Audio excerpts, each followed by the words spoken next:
महेंद्र चाचा के द्वारा सुना। वाह कोनो जोड़ नहीं रहे। वाह देखले हम बानी वाह एगो रूप के रानी। वाह अरे वाह वाह हाँ एक नंबर के रहे। वाह हमरे चाचा के एक नंबर के चीज बाबू। हाँ हो वो खाली पर्सनल हमरे महेंद्र चाचा लगे होइयो बा का चाचा। वाह वाह जाओ गुरुजी एक आध लाइन कुछ बजा और हमरे अशोक भैया क्या देश रहे बलम के बांगुड़ वाह तब तनी सा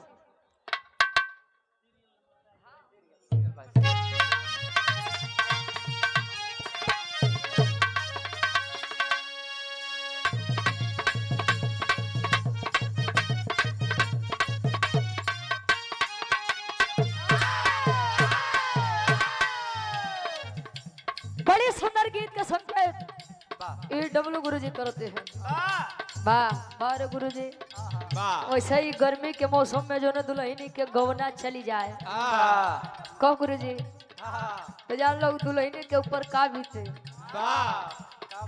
गुरुजी बोलता लइका अपने दुल्हनी के समझावत बा कैसे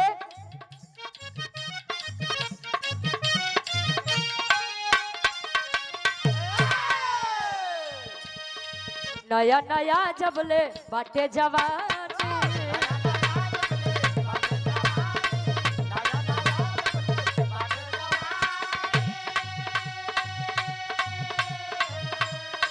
एक भर लूटा लहरिया ये रानी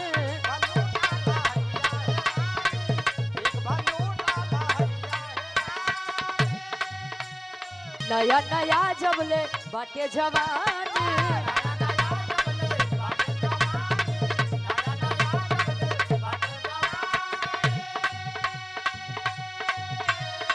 एक भर लूटा लहरी जाए रानी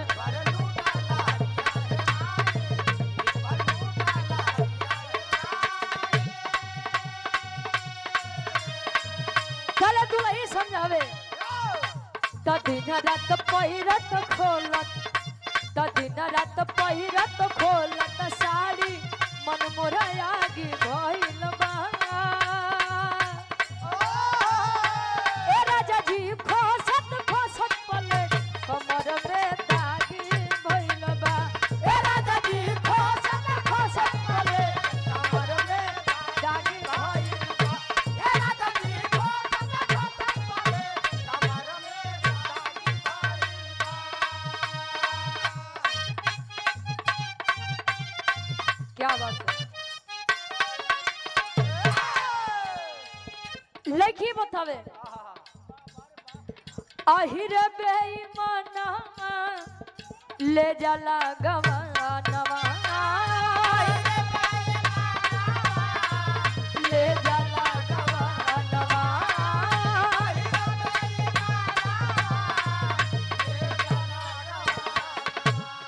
आहिर बेईमानवा ले जाला गवानवा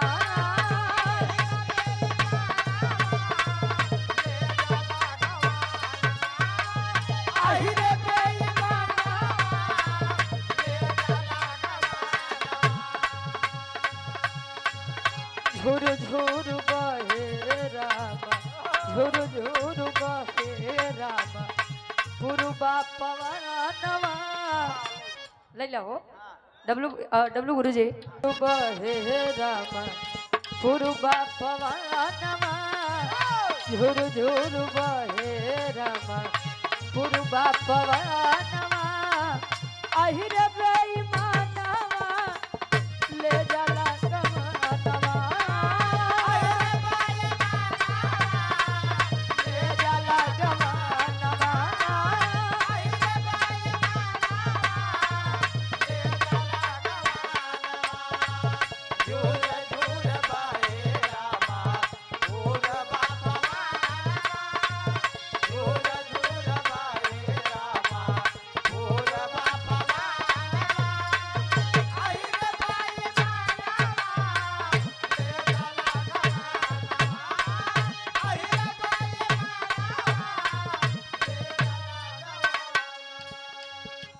जेकर लइका बा भैया हेराई गए हैं बा और रो तेन बड़ा जेकर लइका होए आजा मंच लगे। अच्छा बाबा अच्छा वो तो जगह ही बैठा है। वाह राम सेवक यादव हमारे बड़का भैया 100 रुपया बहुत बहुत धन्यवाद। आशीर्वाद के चाह रहे कि हम अपनी कला में कामयाब रहें।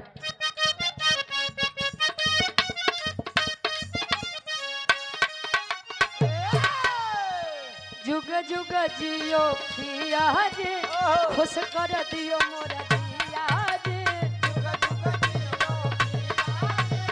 खुश कर दियो मोर दिया जी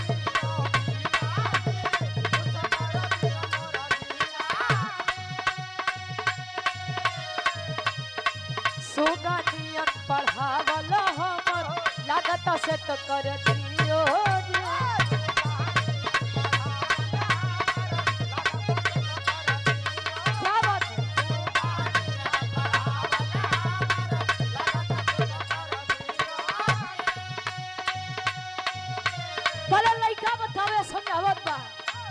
पूरा दुनिया यही पर टिकल बा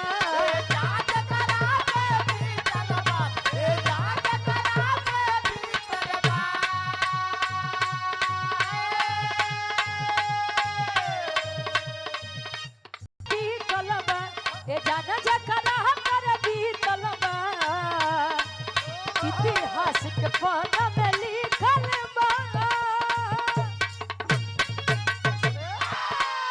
इतिहास के पन्ना में लिखल बा मेहरारू से केहू न जीतल बा इतिहास के पन्ना में मेहरारू से केहू न जीतल बा इतिहास के पन्ना में लिखल बा मेहरारू से केहू न जीतल बा। और पुनः हृदय के गार्जियन हमारे बड़े भाई आप रक्षा यादव जी हिल के पलंगिया तो रोज हिलता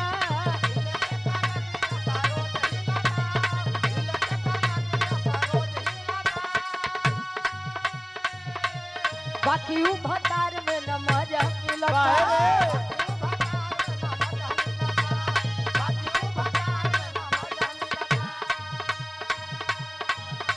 शौकी बहुत नहीं थे शौकी बहुत नहीं थे सही से मिलनवा बलम के बाकुड़ बादलनवा बलम के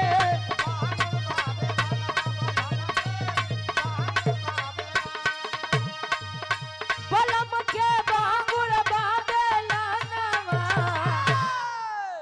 अरे राजा के बाकुड़ बादलनवा